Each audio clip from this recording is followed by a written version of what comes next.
Ser podcast. Pero ¿cómo imaginar una vida cuando te han pisoteado el corazón tantas veces?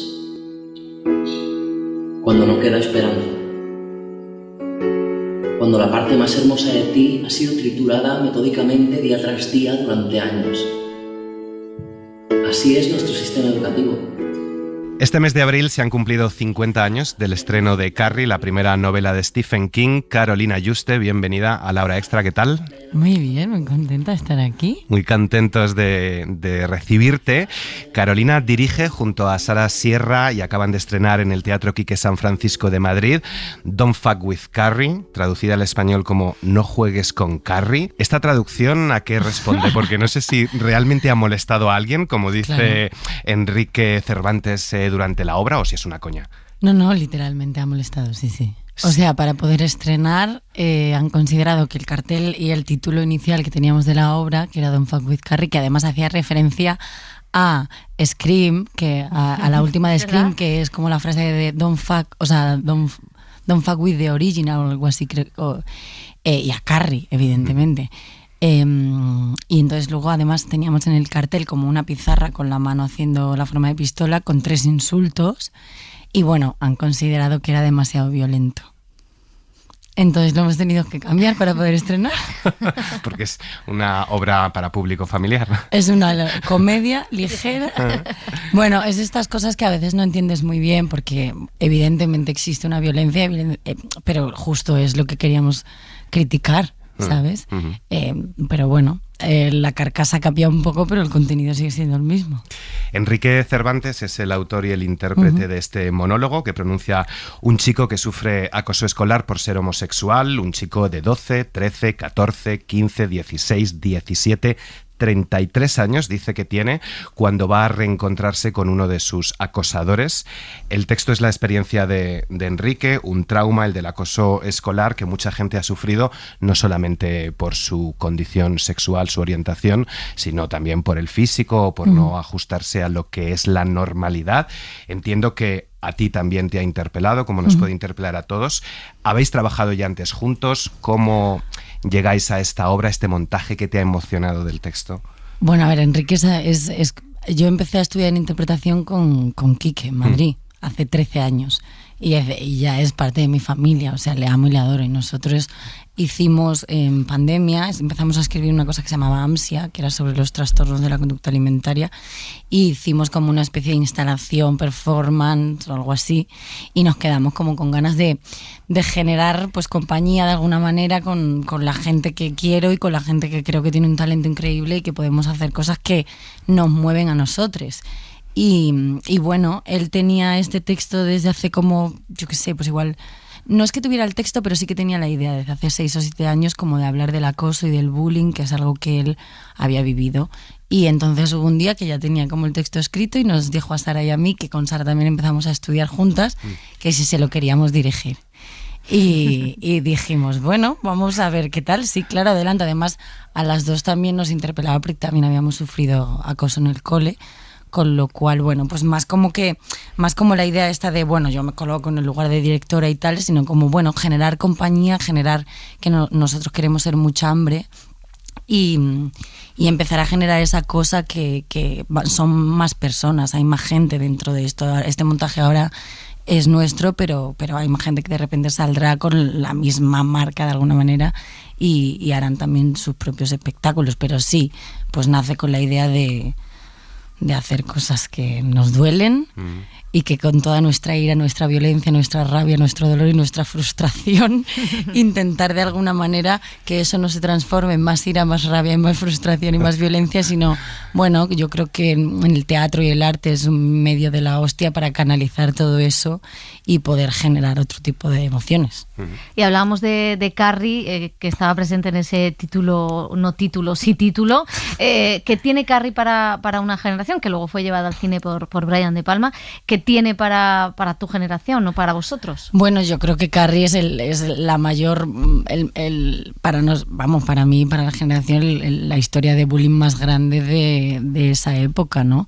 Y además en este caso pues también con toda la historia de la madre y todo este fanatismo del religioso y en el cole esta cosa de no entender. Lo que pasa es que Carrie no solo entra al cole, sino que empieza a caminar por todo el pueblo y se lo lleva todo por delante. Pero bueno, es como que también ahí había un apoyo a Carrie, que estamos con ella, estamos No contigo, está sola, Carrie. Carrie no está sola. Y además porque Kiki y yo siempre decimos que nosotros tenemos a nuestra Carrie interna. Sabes que cuando de repente algo nos ataca o algo nos hiere, Carrie empieza a aparecer y hay que decirle, cariño, para, que puedes quemarlo todo.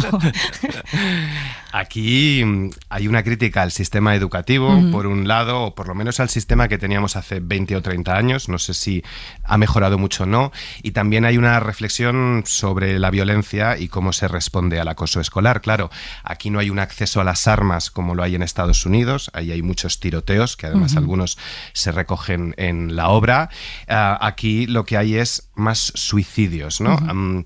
Podemos llegar a compartir o incomodarnos ese sentimiento de venganza del acosado, cómo se responde. Claro, es que es una de las cosas que dicen en la obra: si me vais a convertir en un monstruo, abrazaré mi papel como un salvavidas, ¿no? Es decir, a mí una de las preguntas que me interesa es ¿qué sucede en un nene de esas edades cuando de repente siente tanta presión, tanto dolor y tanta rabia que la única opción que se le plantea es o matarse o matar?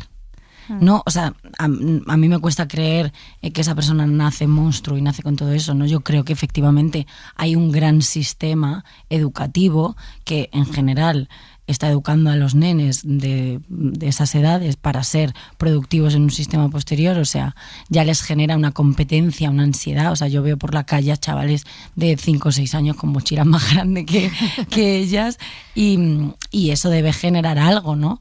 Y si tú generas una competencia constantemente con la persona que tienes enfrente, al final tienes esa sensación de que le tienes que pisotear para sobrevivir. O, por ejemplo, ayer me contaban que un chaval que había sido agredido, de repente en otro momento se había convertido en el agresor, porque de alguna manera ser el agresor te puede hacer parte de un grupo en el que tú te salvas. Entonces, ¿dónde hay que meter la llave inglesa? ¿Sabes? ¿Dónde hay que ir a entender por qué se generan estos espacios de violencia en el que desde el sistema educativo, incluso desde los padres, porque muchas veces, y desde la sociedad al completo, no estoy responsabilizando a nadie, pero creo que no sabemos cómo intervenir. A veces nos da mucho miedo que a los pequeños les esté pasando algo. O, por ejemplo, en el caso de las chavalas que puedan tener anorexia o bulimia, no hay herramientas. A los padres les puede dar mucho miedo. Y hablar del suicidio da mucho susto porque, hostia, ¿cómo entras a hablar de que hay nenes con 10 años que piensan ahí, ¿sabes? Hay algo de fracaso absoluto de una sociedad que no es capaz de entender que algo falla desde el sistema educativo para que no vean que hay otra posibilidad. ¿Y crees que eso ha cambiado o para bien o para mal con las redes sociales? Porque claro, los casos, tú decías que es algo que interpela a todos, con lo cual es algo muy generalizado. No es algo que ocurre en un sitio, los acosadores no son 4 manzanas podridas, es la sociedad. Pero claro, ahora hay Internet, que ese maltrato no sé si se multiplica o también Internet puede servir para denunciar. Bueno, supongo que las dos, pero yo creo que sí que se multiplica. O sea, yo pienso en mí, en cuando yo tenía esas edades y sufría lo que sufría en el colegio y fuera del colegio, ahora encima con las redes sociales y con la cantidad de información y la cantidad de cosas que te exigen una red social en el que de repente las chavalas y los chavales se comparan constantemente con el otro. Y además la red social te permite una cosa que es no enfrentar, porque tú puedes escribir cualquier cosa que al final lo haces desde una pantalla y no sé, a mí me da la sensación de que es más peligroso a mí, pero quizá es verdad que luego también sirve para que de repente alguien igual se sienta un poco menos sola si comparte su experiencia y hay alguien apoyándola. No lo sé, a mí me da más susto que otra cosa, sí. 2 preguntas. Aquí se habla también del agresor como otra víctima. ¿Habría que poner a lo mejor más el foco, el acento en los agresores y no tanto en los agredidos? Bueno, supongo que en los dos, ¿no? Porque quiero decir, ¿qué sociedad puede creer que un niño de 10 años es un agresor? Me parece muy loco pensar eso, ¿no? Porque el ser humano no es malo por naturaleza, es imposible. Y vamos, o al menos así creo yo. Creo que es otra cosa lo que te lleva ahí. Entonces, claramente, o sea, antes del castigo, porque el castigo yo creo que no ayuda a nadie en general, antes de eso yo creo que habría que preguntarse qué le está pasando a ese chaval también. ¿Qué le está pasando a ese chaval para que toda la emoción que tiene, todo, porque estará herido también. Igual algo está pasando ahí que no estamos siendo capaces de ver, que nadie se ha sentado a preguntarle, oye, ¿necesitas algo? ¿Hay algo de todo esto que no te esté funcionando? A veces los adultos consideramos que las niñas no tienen capacidad para decidir lo que quieren. Y repito, o sea, yo tengo una hermana pequeña y me cuenta cosas de su cole y sé la exigencia que tienen con respecto a las notas, los deberes, las tareas, a decidir lo que quieren hacer de adultos. Y yo pienso, son unas edades en las que deberían estar haciendo otra cosa, deberían estar viviendo de otra manera. Entonces, bueno, yo sí que creo que habría que intentar escucharles más. En general. Y escucharles todos era la segunda parte de la pregunta, porque se produce un juego teatral muy curioso, muy interesante, y es que Enrique señala, mira, apunta con la pistola al espectador, nos interpela, nos habla, pero al mismo tiempo somos meros espectadores en el teatro. O sea, hay como una denuncia, ¿no?, de esa sociedad que o mira para otro lado o mira pero calla. Claro, la idea de que él nunca llevará un arma de verdad es precisamente por eso, ¿no? Por lo que sucede al final, porque efectivamente en España no es tan fácil un acceso, entonces nos parecía tramposa como tenerla en plan, wow, mira, tengo una pistola. No es verdad, no la tienes. Pero sí que es verdad que hay algo, la función está muy pensada precisamente sobre todo para los que callan y miran y observan, que creo que es la mayoría. Que creo que es una gente que a lo mejor no se hace como muy responsable, se creen que están en este punto neutro, pero ser neutro es imposible. Muchas veces la neutralidad te convierte en agresor y eso es así. Entonces sí, claro, está muy, muy enfocada a eso, a que el espectador se sienta interpelado de alguna manera. Por eso rompemos la cuarta pared constantemente. Hay algo, claramente estás en una función de teatro, está sucediendo esto, no necesito contarte otra cosa, ¿no? Lo que está pasando. Y ojalá sirva para que, no sé, para que si de repente hay unos padres que de repente nunca se han planteado preguntarle a su hijo porque les da un montón de miedo, es que creo que es una cuestión de miedo, en otra cosa. Y de repente le pasó a una amiga mía yendo que tenía un hijo de 12 años y cuando salió de la función dijo, voy a llamar a mi hijo y le voy a preguntar que si está pasando algo que no sé. Si sucede eso, es la hostia. Y el texto, hay momentos desgarradores, hay momentos que incluso Enrique juega con el humor, jugáis con la música, pero dentro de ese desgarro, claro, se cuentan cosas que son terribles, porque como decía Dani, es un niño, pero es un adulto de 33 años que está recordando todo aquello. No sé si alguna vez se deja de ser víctima del bullying, si eso se consigue superar. No lo sé, supongo que depende de cada persona, ¿no? Yo, en mi caso, por ejemplo, yo lo que siento o lo que he conseguido con mucha terapia, mucho amor y con una tribu increíble es entender que la mujer que soy yo hoy tiene que ver con todo lo que a mí me ha pasado en la vida, de alguna manera. Y no es por eso, quizá es a pesar de eso, pero el lugar donde yo estoy hoy, la tribu que tengo, la fortuna que tengo de los vínculos, probablemente también tenga que ver con eso, o haber decidido dedicarme a lo que me dedico, o estar motorizada por las injusticias. O sea, al yo haber vivido lo injusto, supongo que tengo más capacidad de verlo fuera, y a mí eso son cosas que me gustan. Entonces, ¿se deja de ser víctima en algún momento? No lo sé, lo que pasa que yo a mí misma, por eso digo que es personal, quedarme yo todo el rato en ese lugar a mí no me va bien, porque no me motoriza para hacer otras cosas. Claro, hablabas de terapia, también se aborda algo la salud mental y esa ansiedad en la obra, pero es que Enrique dice que la terapia y los consejos de los terapeutas no sirven para nada. Claro, al final parece que la única escapatoria es la demencia. Claro, por eso hay un momento que yo le llamo momento RuPaul, a ese momento que se sube a las mesas y empieza a hacer, que a mí me encanta. Claro, lo que se critica en ese momento en concreto es que sí, que la terapia está muy bien, pero si tú lo que tienes es alrededor un sistema que te asfixia, unos horarios laborales terroríficos, y no puedes vivir la vida porque estás asfixiada, individualizar el problema de tal modo en el que consideremos que para estar bien hay que ir a terapia y tener dinero para ir a terapia.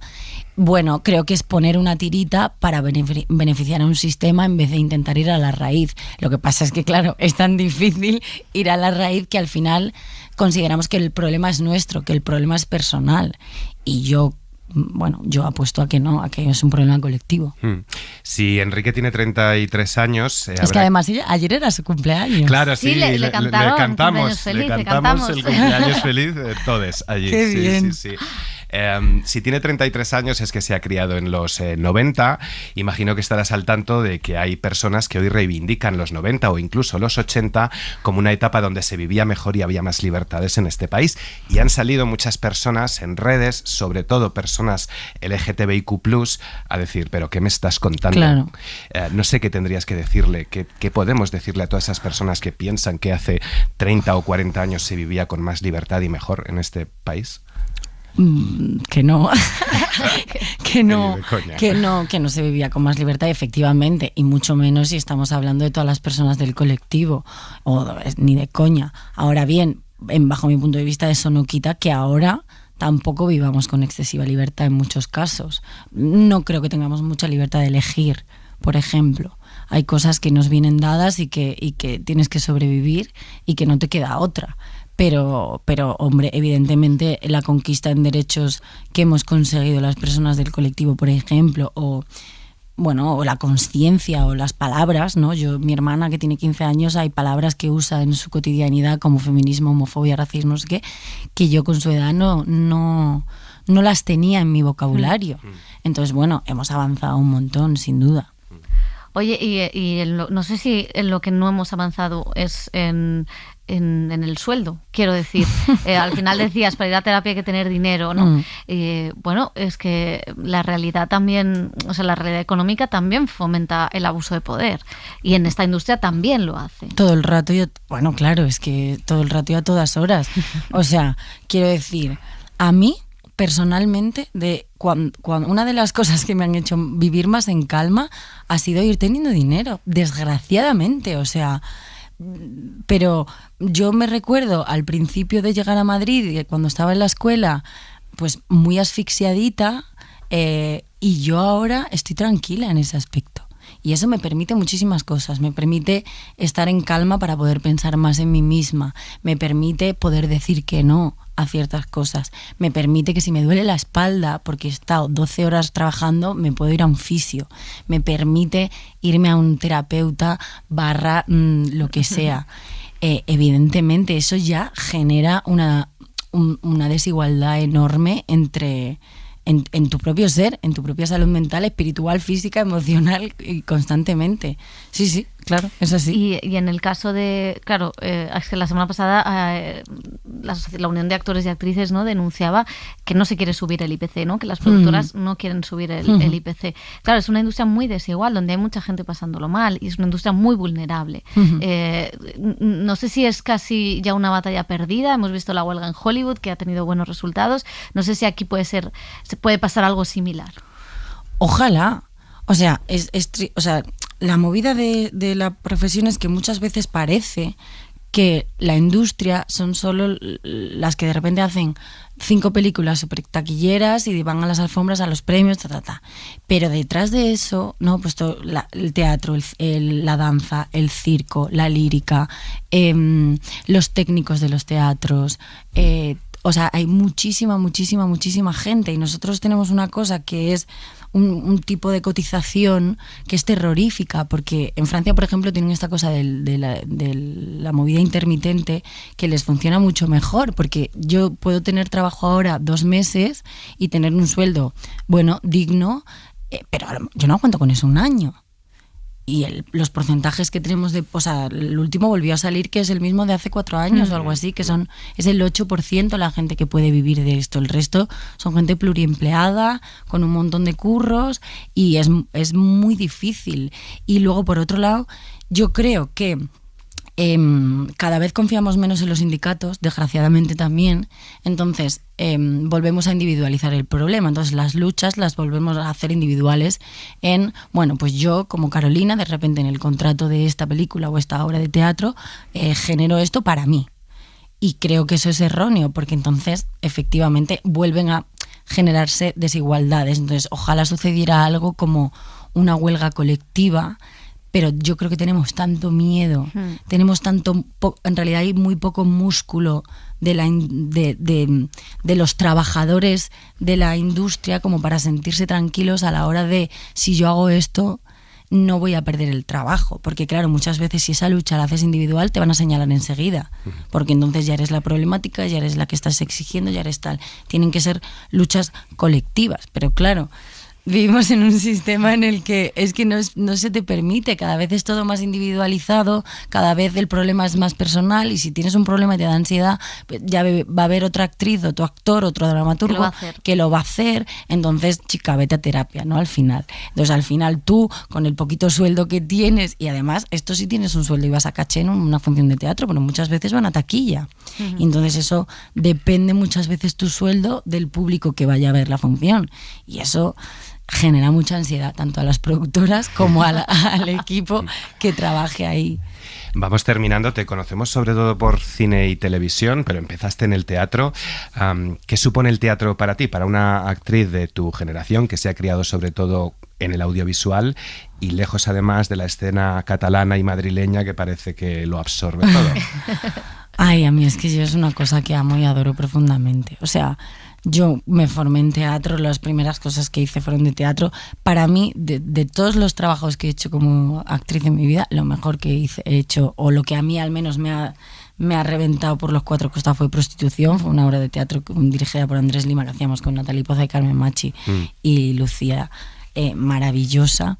Y hay algo que sucede en el teatro, es que no hay tanta jerarquía como en el audiovisual. No sé muy bien por qué.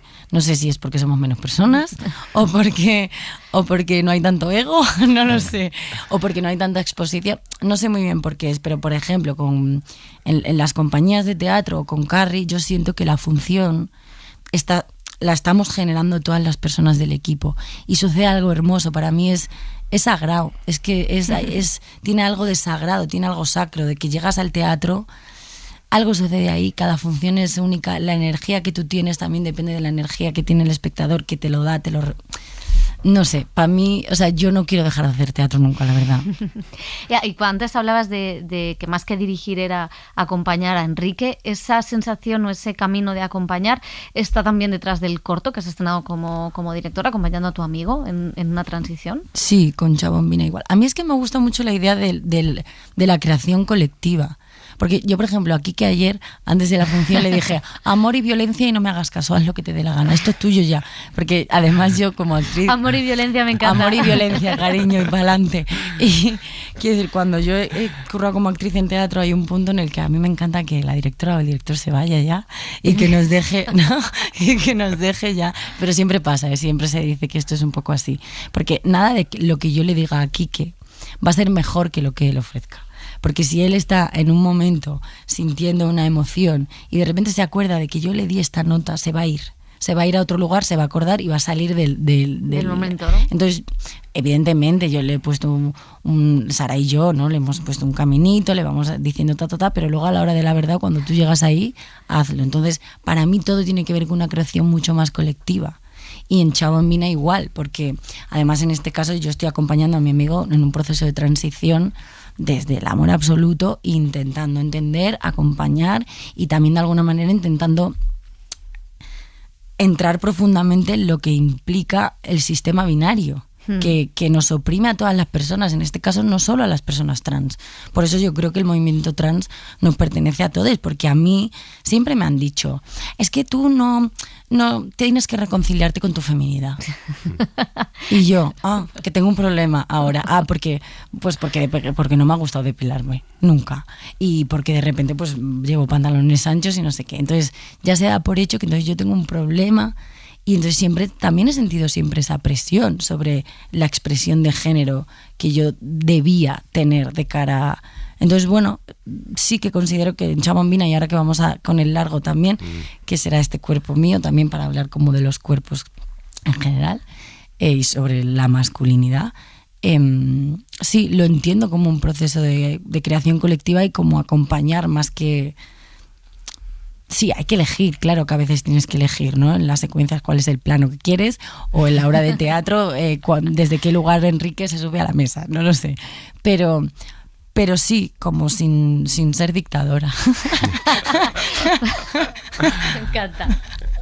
¿Quieres contar de una peli? Bueno, claro, que vienes de rodar Infiltrada. Vengo de rodar La Infiltrada en Donosti. Allí he estado con una casa enfrente de la Zurriola, más a gusto con Arbusto, con Arantxa, cuarta película ya con Arantxa. Esto, pues yo qué sé, será como, de momento es mi relación más larga, la verdad. Y muy bien, a ver qué tal. Un temazo, la verdad. Qué bien. Pues Carolina Juste, vivir es realmente doloroso, pero confiamos en que este mundo será de les marginades. Muchas gracias por haber estado en La Hora Extra. Muchas gracias. ¿Os gustó ese momento de dolorosos? Maravilla. La gente lo gritaba. Lo sabíamos, claro. Nos teníamos que morder la lengua. Como habíamos leído el texto, sabía... Y era claro. Tardaron. Casi nos ahorcan a todos. Qué bien. Vale. Pues Muchas gracias, un bellas. beso.